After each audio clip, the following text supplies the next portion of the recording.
Hi, teachers. Miriam isn't here today, and I wanted to share a topic that I think is very important for teachers and students alike, and that's about self-care.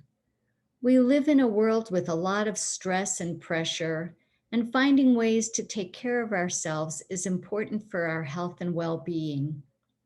So this video is going to be a little bit different than our other videos. It might be a little longer, but I encourage you to participate and interact with the activities.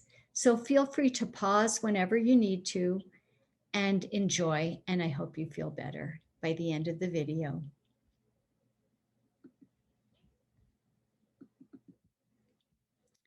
So we're going to start by talking a little bit about stress and the damages that stress can do to our health. We'll talk about ideas for teacher self-care, and then we'll spend some time on mindfulness, and I'll include some activities that you can use with your students. We'll talk about compassion and self-compassion, which is turning compassion towards ourselves. And finally, we'll end with a little gratitude. I hope you enjoy, and I hope you feel better as you go through the video. So let's just take a moment and think about what is the biggest cause of stress for you as a teacher right now.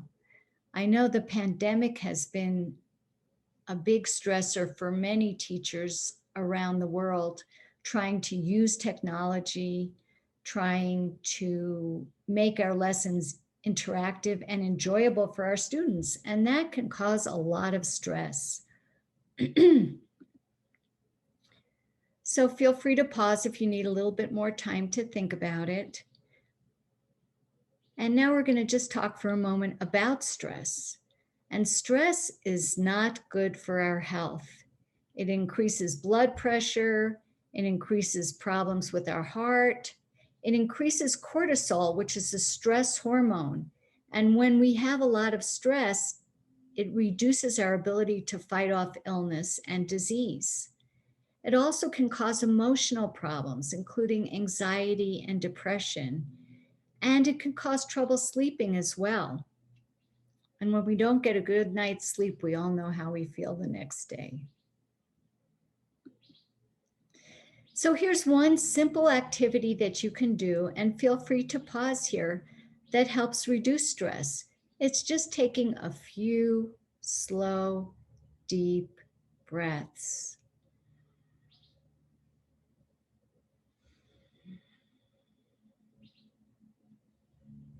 And even just doing that 3 or 4 times can help. Deep breathing helps bring oxygen to the brain, so it gives us more energy. It also sends a message to our brain to calm down when we're feeling stress, and it reduces the levels of cortisol, the stress hormone in our bodies. So this is a real quick and easy way to reduce stress in the moment. But there are many other things you can do to reduce stress in your life and find more balance between the demands of teaching and your personal needs. And that's where self-care comes in. So what is self-care? Self-care includes the thoughts, feelings, and actions that focus on our physical, emotional, social, and spiritual well-being. So it's really anything we do to take care of ourselves. So here are a few suggestions for physical self-care: eating well, exercising, and resting. Sometimes it's even just taking a little break during the day. So what are some ways you can or you do practice self-care? Feel free to pause and write them down. There's emotional self-care, and stress management is an important part of emotional self-care, which we'll talk more about throughout this video. We started with some deep breaths, and we'll have other opportunities as well. Then there's emotional self-care. It's being kind to others, and especially it's being kind to ourselves. It includes laughter. It can include singing. So what are some ways you take care of yourselves emotionally? Then there's social self-care, having support systems, colleagues, friends, and families that help us when we're having a hard day. It's time together with loved ones, including our pets. Spiritual self-care, time alone, time in nature, meditating, journaling, and practicing mindfulness. What are some spiritual practices you use? We're going to focus for a moment after thinking about these questions again. Just feel free to pause here if you'd like. So how do you practice self-care physically, emotionally, socially, and spiritually? Let's start with mindfulness. So as human beings, we are hardwired to think about what's going to happen in the future and what happened in the past. And we don't spend a lot of time thinking about what's happening in this moment now. And that's the importance of mindfulness. So mindfulness is paying attention in the present moment without judgment or criticism. And that judgment or criticism is something that I know takes up a lot of more of my time and energy than I would like it to. And that's thinking we're not doing it right, or we're doing something wrong, or whatever it is. So paying attention in the present moment without judgment or criticism. And mindfulness has many health benefits. Here are just a few. Again, you can use the internet to find more. So it reduces stress, it lowers our blood pressure, and it helps us sleep better. It also helps emotionally with depression, anxiety. It can help with substance abuse. When instead of just immediately going for that drink of alcohol, we realize that's what we're doing and take a moment to think about it. And likewise with eating disorders. And it also has overall health and well-being benefits. It improves our resilience. That means our ability to bounce back when something challenging happens. It improves our relationship because we're paying attention to the person we're with instead of looking at our cell phone or searching on the internet for something. So that helps us deal with hardship when that arises. So we're going to do a little mindfulness activity now, focused on breathing. So first, just notice how you're feeling. No judgment. If you're feeling stressed, if you're calm or tired, whatever it is, it's all good. So just notice. And now we're going to do a mindful breathing activity. And you can do this with your students as well. And what makes it mindful is that we're going to pay attention as we breathe. We so often take our breathing for granted. So feel free to find a comfortable seated position, close your eyes, or if you prefer, you can just turn your gaze downward towards the floor. And now we're going to just start to notice our inhale as we breathe in. First, do you breathe in through your nose or your mouth? Is the air cool or warm? Is it moist or dry?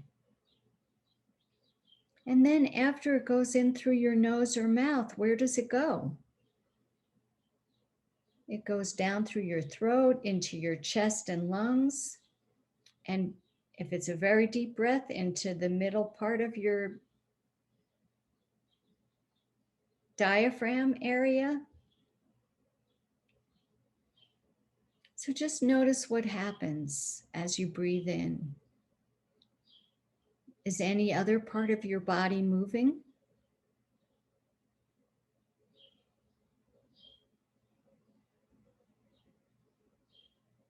How does it feel when you have a deep inhale? And now let's do the same thing as we exhale. What happens to your diaphragm and your lungs as you exhale?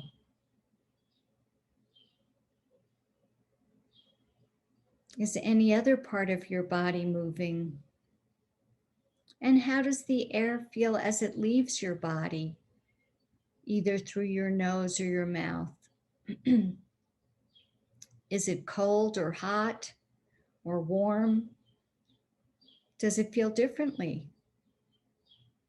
So just take 1 or 2 more mindful deep breaths in and out and pay attention to what's happening in your body.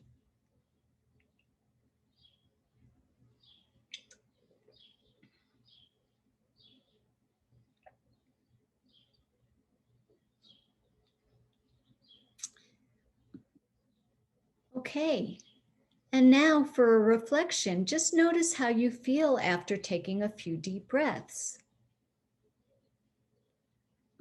You can write it down if you'd like as well. Now let's talk about some mindfulness activities you can do with your class using your senses and VACT, visual, auditory, kinesthetic, and tactile. So you can have your students focus on a color. We did that in an earlier video, and you could do that as a mindfulness activity as a settler. Have all your students look for a color, objects that are the color blue or red. If you're practicing shapes, they can look for things that are round or square. You can chew on a piece of food. It could be a fruit, a berry, a nut. And the idea is that you want them to chew very slowly, at least 25 times, so that they notice the different textures that change as you chew more and more. You could have your students walk very slowly around their desk, just taking a few steps, noticing first that usually we start with our heel and then we get our foot flatter, and then the next foot, the same thing, and slowly, and noticing what happens in the rest of our body, not just our feet. You could guess what something is without looking at it by how it feels or how it smells or how it tastes too. And you can also listen for different sounds and see how many different sounds you hear. These are just a few ideas. There are many more on the internet. Now we're going to talk for a moment about compassion. And compassion is that deep desire to want to reduce suffering or hardship for other people's. And the truth is that we all suffer in varying degrees at different times, emotionally, physically, and in many other ways. And the idea of compassion is that we want to do something to improve the lives of those who are suffering. Mother Teresa was a beautiful example of compassion in action. Here are a few phrases that you could use if you notice somebody needs a little compassion. You seem sad. You seem really tired today. You seem stressed out. And maybe follow up with, what can I do for you? Is there any way I can help? Those are the ways we extend ourselves for people when they're having a hard time. And just like mindfulness and many other pleasing emotions, compassion, when we act compassionately towards others, it actually helps us. It reduces our stress and lowers our blood pressure, and we emotionally feel better. So it helps with anxiety and depression. And in the same way that it improves resilience. But there's also another interesting thing about compassion. It can spread outward so that when we practice compassion, other people realize, oh, it felt good to be helped. I want to help somebody else. So more people and more people act compassionately, and it extends the cycle of compassion. I thought I would end with a quote by the Dalai Lama on compassion. If you want others to be happy, practice compassion. If you want to be happy, practice compassion.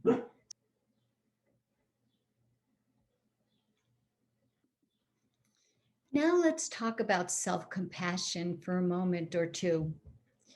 Self-compassion is based on mindfulness for ourselves and giving ourselves kindness, and also remembering that we all experience hardship and suffering. And this is a common factor of being human. And self-compassion has many of the same benefits, but including it helps us feel better, happier. It makes us feel more satisfied with our lives. And it has the same physical health benefits as many other pleasant emotions because it reduces stress. So let's take a moment to think about a time maybe that you could have used a little self-compassion, a time that you were particularly hard on yourself. Something might have happened at work that you felt bad about. And then your inner voice, your inner critic says things to you like, why did I do that? I'm so stupid. I'm going to get in trouble. Whatever that is. And then think about, instead of responding with that critic, think about what you might say if you responded with mindfulness. So you might notice, this is a moment of suffering. Or notice how you're feeling. I feel really bad right now. Or how you're feeling physically. I have a headache or a stomach ache.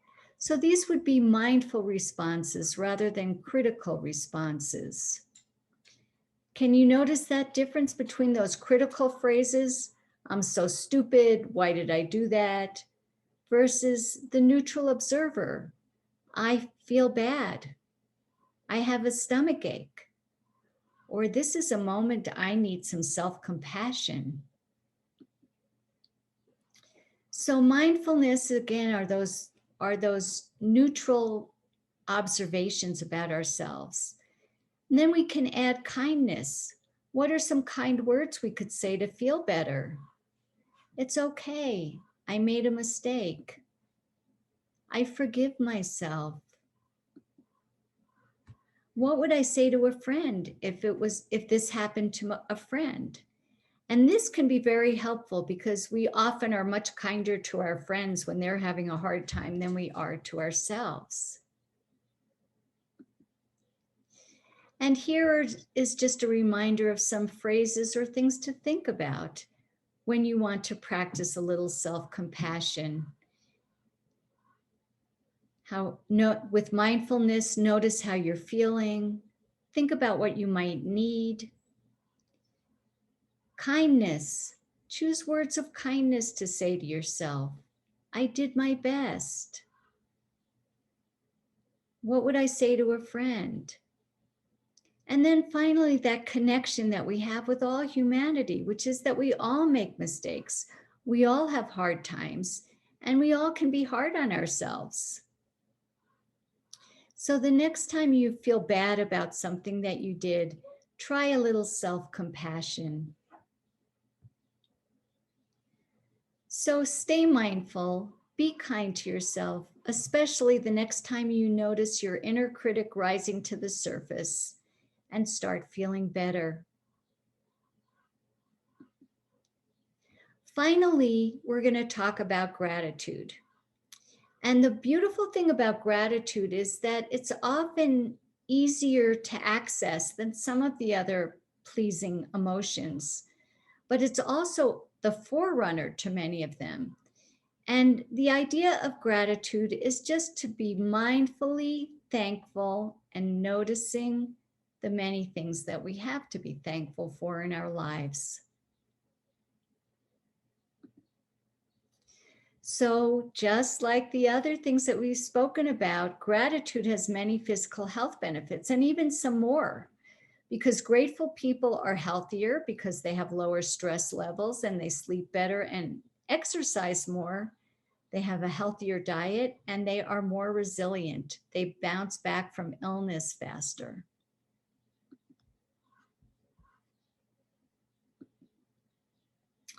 There are emotional benefits. So we've talked about how they reduce depression and anxiety, but the positive is that it increases happiness and it helps us experience other pleasant emotions like kindness, like compassion, like generosity, like joy. And interestingly, Robert Emmons, a professor at a university in California, noticed that positive emotions can add up to 7 years to your life. And gratitude is one of those.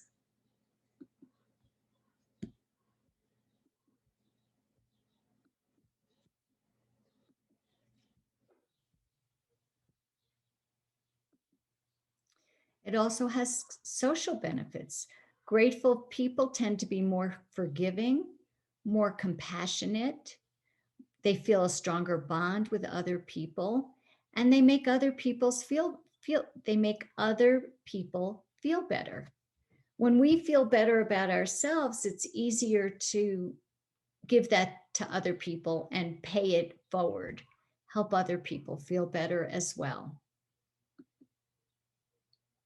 The other thing with gratitude is even if you don't naturally feel like you're a grateful person or you practice gratitude, remember we talked about neuroplasticity in our brain lesson? So we can change our brain and make new neural connections that focus more on gratitude. The more we practice, the better we get at practicing gratitude. So just start by making a promise to yourself that you're going to do it. You can put little sticky notes or messages on your phone or reminders. I promise to practice gratitude today, or what is something I am grateful for. And the interesting thing is that even if you just think of one new thing that you're grateful for every day, you are changing your brain and you are becoming a more grateful person. There are many gratitude activities that we can do by ourselves or in our classroom, and I'll share a few in a moment. But this is the basic language for sharing about gratitude. I am grateful for. So I would like to share one piece of gratitude for myself. I am grateful for being able to share my passion for self-care with you. So here are some ideas for sharing gratitude in the classroom. You could start or end each class with gratitude sharing. Have your students share one thing that they're grateful for. You can have your students create a gratitude journal that they write in every day, or create gratitude mobiles that you hang from the walls or the ceilings. You can make gratitude collages. You could compose a gratitude song or write a gratitude poem. And think of ways to use your senses to express gratitude. Think of a flower, for example, and what you like about the way it looks, the colors, how it smells, how it feels when you touch it. So these are just a few ideas. So remember, with gratitude, the more you practice, the better you feel. Science has proven it.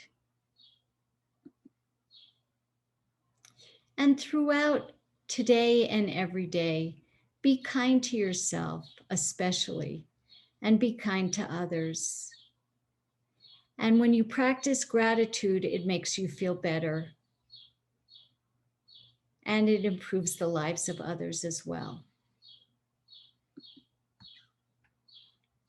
So here's your final self-care assignment.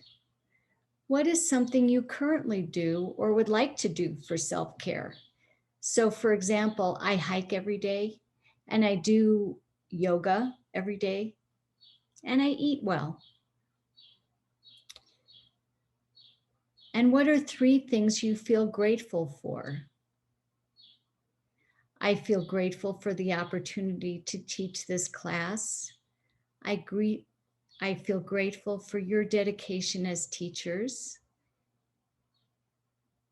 And I feel grateful for summertime because I love warm weather.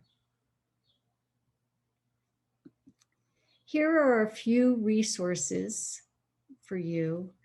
I find the greatergood.berkeley.edu website has a lot of helpful information about the positive effects of practicing pleasing emotions in our daily lives. Selfcompassion.org is Kristen Neff's website, and she is a professor, and I heard a lot about self-compassion from her, and I've taken courses with her. And then my website has helpful resources as well, and I have a free course called Breathe that focuses on all of these positive emotions and goes into more depth, and I encourage you to visit it. Again, it's free for your benefit. So thank you for taking the time to watch this video. I'm grateful to all of you and the opportunity to share this with you. So happy teaching and happy learning, and have a wonderful day. Bye for now.